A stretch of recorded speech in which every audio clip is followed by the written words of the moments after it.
Ever wondered how to improve the health of your soil? Soil health isn't just about the dirt beneath your feet, it's the lifeblood of agriculture, the foundation of every farm. It's a complex world of nutrients, microorganisms, and structures that, when in balance, leads to abundant and healthy crop yields. Why should you care? Well, the healthier your soil, the more resilient your crops are to pests, diseases, and extreme weather conditions. In this video, we'll delve into the world beneath the surface, exploring the importance of soil health and its impact on your farm's productivity. We'll be sharing easy-to-follow steps to help you improve your soil health, from understanding your soil to incorporating organic matter and crop rotation, and adopting soil conservation practices. So, if you're looking to transform your farm into a nutrient-rich haven for your crops, you're in the right place. Stick around to find out how you can transform your soil into a nutrient-rich haven for your crops. And don't forget to like and subscribe for more farming know-how. First things first, understanding your soil is crucial. This is where the journey to improve soil health truly begins. Think of your soil as a complex ecosystem, teeming with life, nutrients, and varied structures. Just as a doctor wouldn't prescribe a medication without a proper diagnosis, you shouldn't start a soil improvement plan without a thorough understanding of your soil's current state. This is where soil testing comes into play.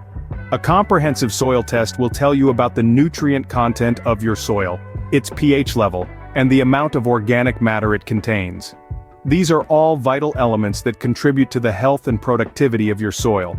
Let's delve a little deeper. The types of soil in your farm can range from sandy to clayey, with several variations in between. Each type has its unique characteristics. Sandy soil, for instance, is loose and gritty to the touch and drains water quickly.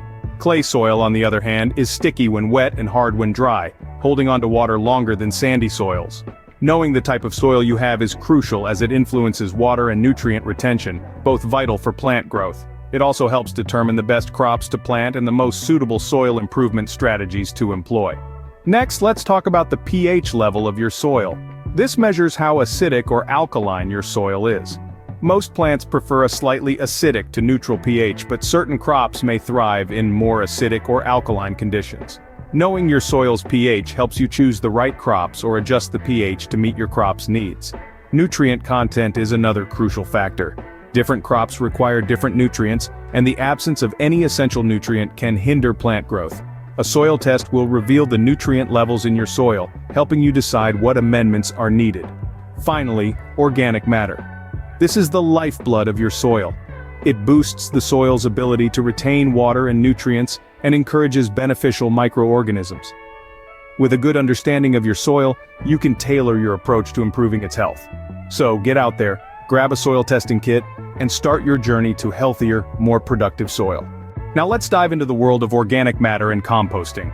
Organic matter is the lifeblood of fertile soil. It's a complex network of decomposed plant and animal materials, microbes, and nutrients.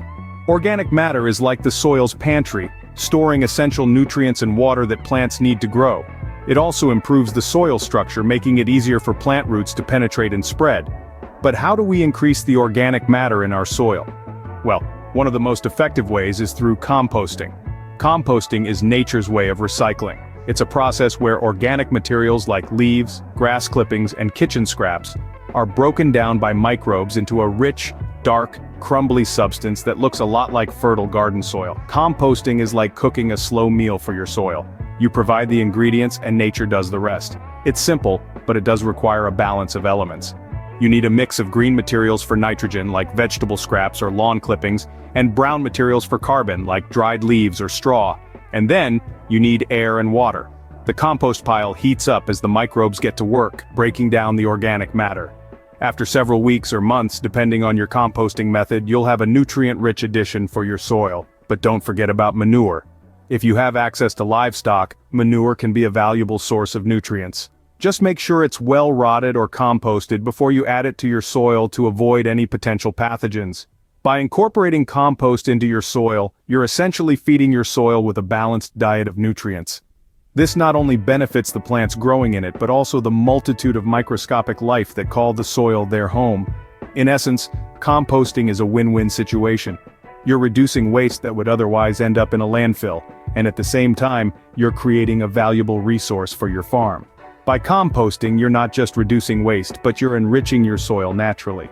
Let's explore the benefits of crop rotation and cover crops. Think of these methods as a health plan for your soil. They are like the vitamins and exercise that keep your soil fit, fertile, and ready for the next planting season. Crop rotation is the practice of growing different crops sequentially on the same plot of land to improve soil health, optimize nutrients in the soil, and combat pest and weed pressure.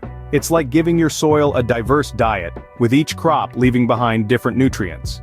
For instance, planting legumes can fix nitrogen levels in the soil, which can then benefit subsequent crops that need high nitrogen levels. Implementing crop rotation is as simple as planning your planting schedule. Start by identifying the nutritional needs and contributions of each crop. Then arrange them in a cycle so that the soil gets a balanced diet. A simple 4-field rotation might look like this: roots, legumes, cereal, then fallow, or a cover crop. Speaking of cover crops, let's not forget their role in this process. Cover crops are plants grown to protect and enrich the soil, rather than for the yield they produce. They act like a protective blanket for your soil, preventing erosion, improving soil structure, and even helping with weed control. Imagine a strong wind sweeping across bare soil, taking with it valuable topsoil and nutrients. Now picture that same wind hitting a field covered with crops. The plants break the wind, keeping the soil in place. Similarly, when rain falls, cover crops help prevent it from washing soil away.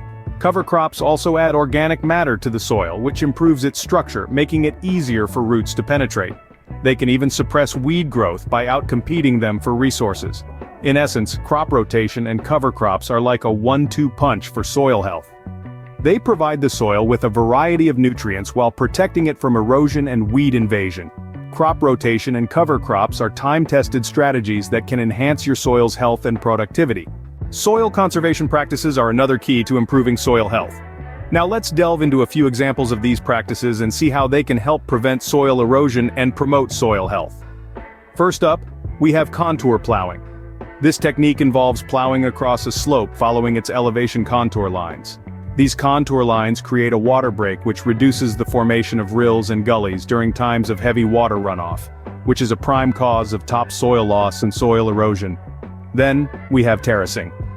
This ancient technique is still widely used around the world today. Imagine carving a mountain into a series of steps. That's what terracing looks like. It slows down the speed of water runoff, allowing it more time to soak into the soil and reducing erosion. Additionally, it also allows farmers to cultivate hilly or sloping land that would otherwise go unused. Lastly, we have the practice of using windbreaks or shelter belts. This involves planting trees and shrubs around the boundary of your farmland.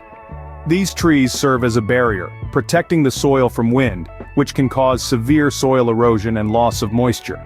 Over time, the fallen leaves from these trees can also contribute to the organic matter in the soil, thereby improving its health. Each of these practices can be very beneficial in their own way, but when used together they can provide a comprehensive soil conservation strategy that not only prevents soil erosion, but also enhances soil health.